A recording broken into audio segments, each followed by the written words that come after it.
Magandang hapon po sa lahat. Luzon, Visayas, Mindanao, kung saan kayong dako ng mundo po tayo nagbabalik dito sa ating munting channel. Samuel Soriano TV29 para mag-discuss ulit ng another coins. At ito po ay ating hilig pangulikta ng barya. Kaya tayo nandito nagsiseli ng kanilang mga halaga. Ayan po. Magandang hapon po sa lahat ng aking mga subscriber kung saan kayong dako ng mundo po. Keep safe po sa latin. God bless. Maraming salamat po sa lahat ng aking mga subscriber dyan. Thank you so much sa inyong lahat. Yun naman pong mga senior citizen na nanonood dito sa aking munting channel. Kung saan kayong dako ng mundo po, ayan, God bless po. Mag-ingat po kayo dyan sa lahat ng panig ng mundo. Ayan. Yun naman pong hindi pa po nakapag-subscribe at malaking tulong na po ang inyong gagawin. Tulad ng pagpindot ng ating subscribe button, like and share.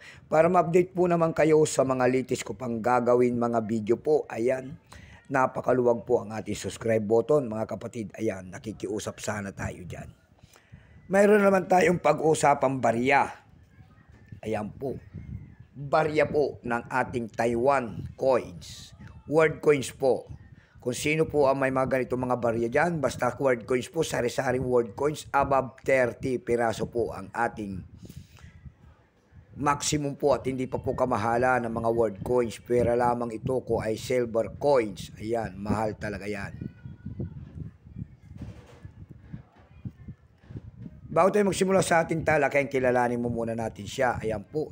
Issue po, Philippines po. Period, Philippines, Taiwan po, sorry. Period, Republic 1949 up to date po. Type standard circulation coins. Years 100-111.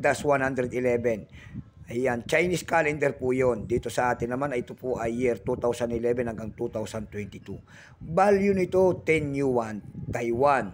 Currency nyo, dollar, 1949 up to date po. Composition po nito ay copper nickel. May bigat lamang itong 7.5 grams. May habang 26 mm po ito. Mayroon po naman itong 1.87 na kapal na milimetro. Hugis po bilog, orientation niya, middle alignment. Number N-19429, reference number Y-574. Ito pong year 2014 po na ginawang Taiwan ito, itong hawak natin. Ito po ay 18%. No maintenance pa po ito, wala pa pong maipakita ng Taiwan kung ilang pirasong ginawa sa barya na ito. May price na po ito doon sa ating numista.com kung tawagin ng ating mga kolektor. Yung kanyang very fine ay 18, extra fine ay 21. Dako naman tayo sa kanyang presyo sa pandaigdigan.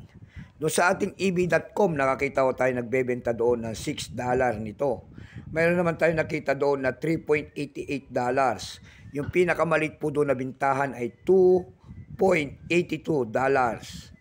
Dako naman tayo sa Carousel PH. Sa Carousel PH naman po, nakakita ko tayo nagbebenta doon ng 70 pesos.